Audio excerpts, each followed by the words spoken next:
Hi everybody, my name is Jean-Louis Haie. I'm the Managing Director of Planet Procurement, but I've also been the Chair of the ISO Standard Committee for ISO 20400 in Australia for the past 4 years. And really today it's about giving you an overview of the standard, and I'll go through the why we did it, what's in it for organizations such as your organizations, how did we develop it, what it is, and how you can use it to generate social benefits. So let's go through the why. It's important to understand why did we develop this standard. Basically, when you think about how an organization can contribute to social responsibility, and you take the revenues of an organization, 100%, probably more than half of this 100%, so 50%, is actually spent with supply chains. Right? So you can't actually fully achieve your social responsibility or sustainability objectives without the contribution of supply chains. That's the first thing. The second thing is that in most organizations you have a function to actually manage the supply chains, and it's called procurement.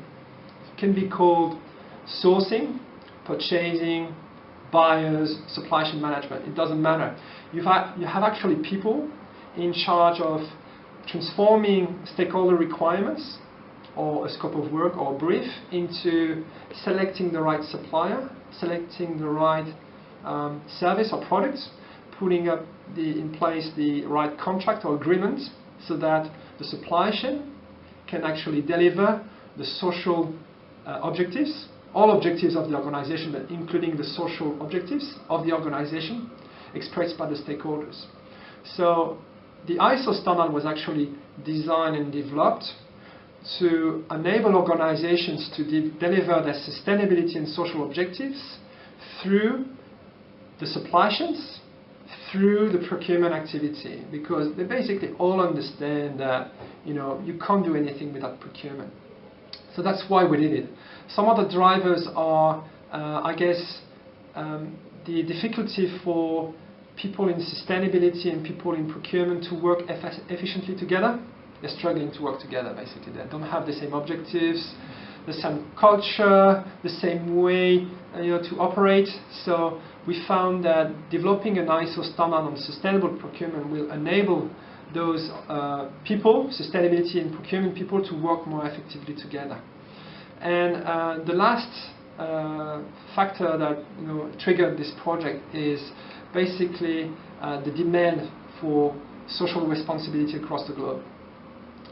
Whether it is low carbon, human rights issues, creating local jobs through procurement, transparency, probity, all those topics related to sustainable procurement, they're getting traction, and so we desperately needed a standard that provides good guidance to people and to organizations that really want to make it happen.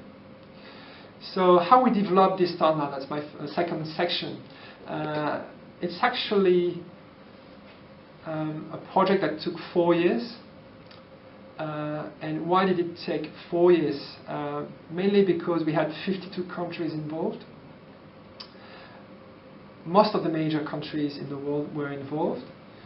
And we worked also in collaboration with major international organizations such as the OECD or the UN, and also major ISO standards, to make sure that through this process we develop a robust, consensus-based framework that can be applied anywhere in the world by any type of organization, regardless of their size, location, and industry.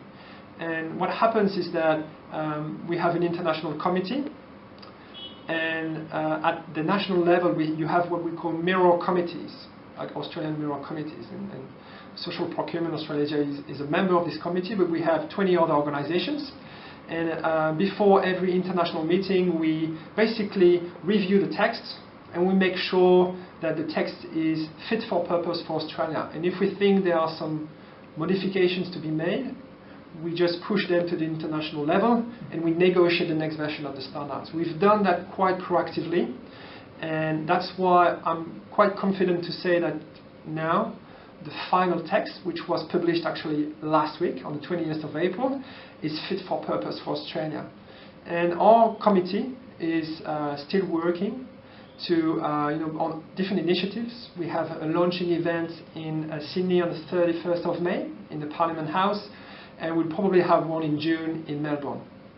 And we're also working on a sort of handbook about how can we apply this standard in an Australian context, because we have very specific topics in Australia. But basically what you have to remember is that the process is very robust, so the standard that you will read and you can buy is very robust, and it's recognized at the international level. What are the benefits of using these standards?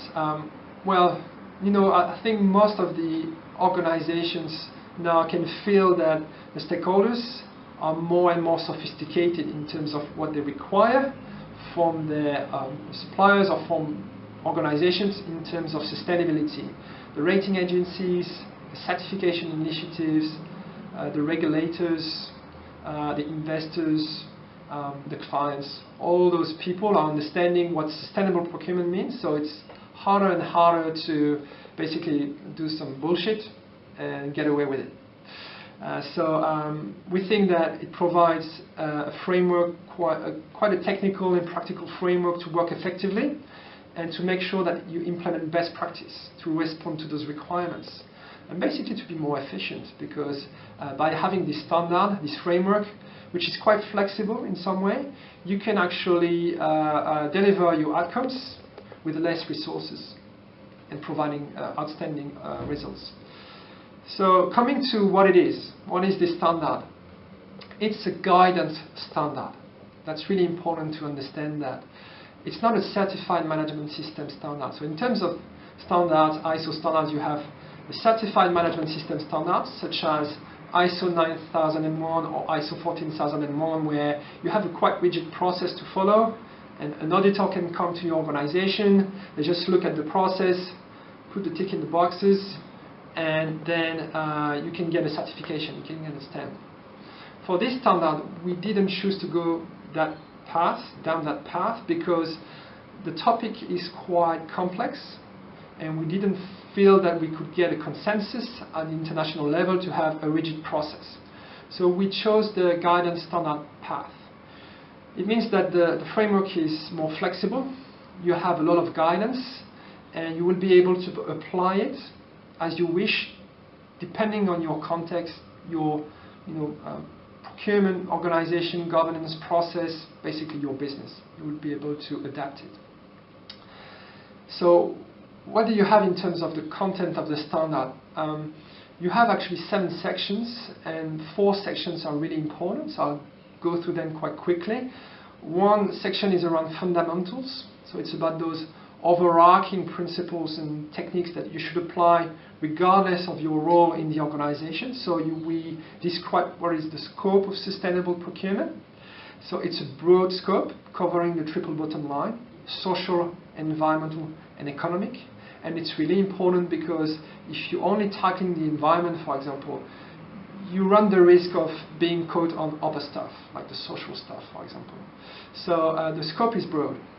Then in terms of principles, we talk about some key principles that are really important in any sustainable procurement program.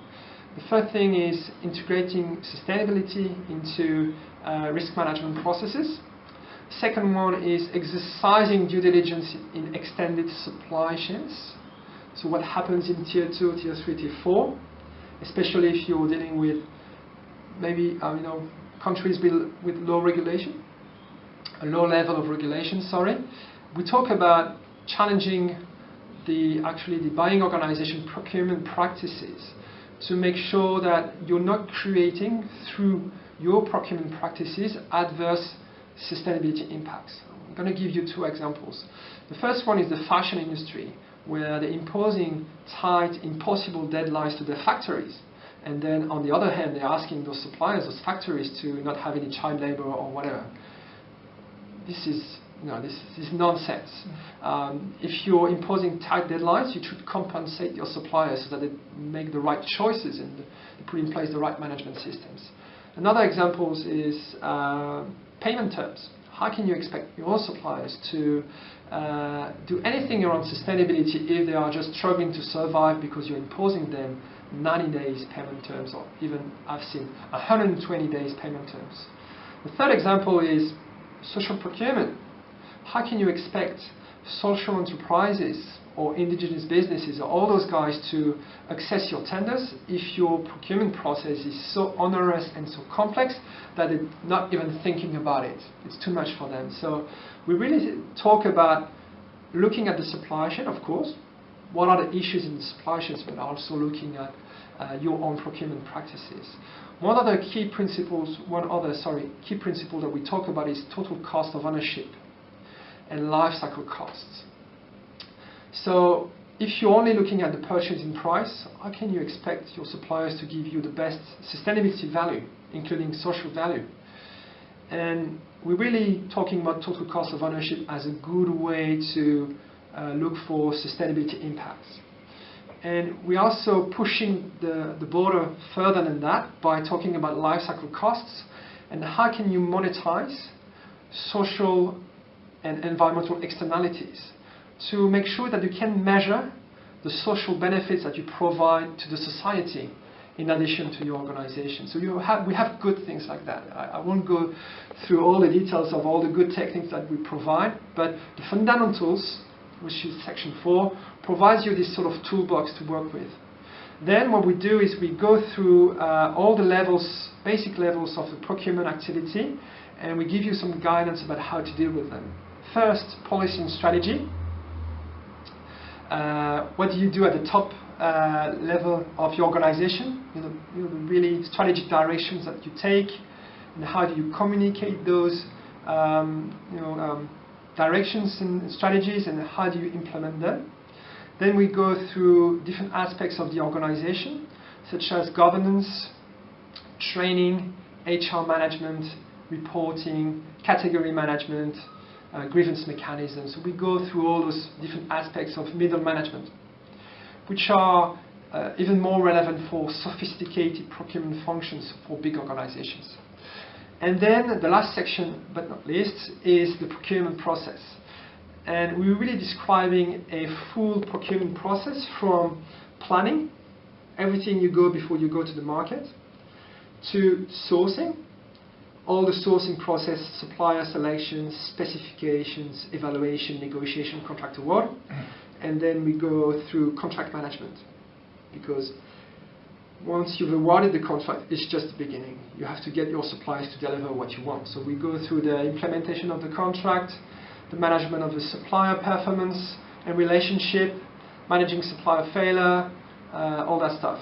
And how do you continuously improve through the contract? So we go through this comprehensive procurement process because this is how you trigger change, right?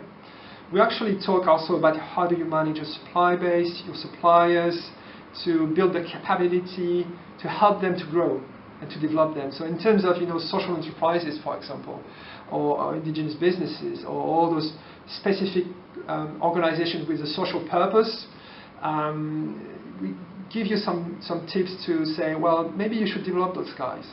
Maybe you should have a collaborative partnership to help them to grow, to diversify their activities, to help them to win business with other companies. So in a nutshell, this standard is made for procurement and sustainability people. It was made by procurement and sustainability people and other types of roles in a business. It's technical guidance, so we try to make it as practical as possible, and you don't have to have 20 years of procurement experience to understand it. So that's what it is in a nutshell. In terms of how you should use it, because it's a flexible framework, you can actually, when you're renewing or refreshing your framework, you can actually use that to make sure that you're taking the right decisions and you're not making some mistakes, basically. So I really encourage all the organizations that are actually building a framework to support social outcomes or environmental outcomes to go through the standard, do a sort of gap analysis of what we're doing today, what is our current situation, what are the gaps we have, and then trying to define through that a sort of roadmap to close the gaps. That's the first thing. Because what you actually need, especially if you're a big organization, you need a sort of clear roadmap to achieve best practice.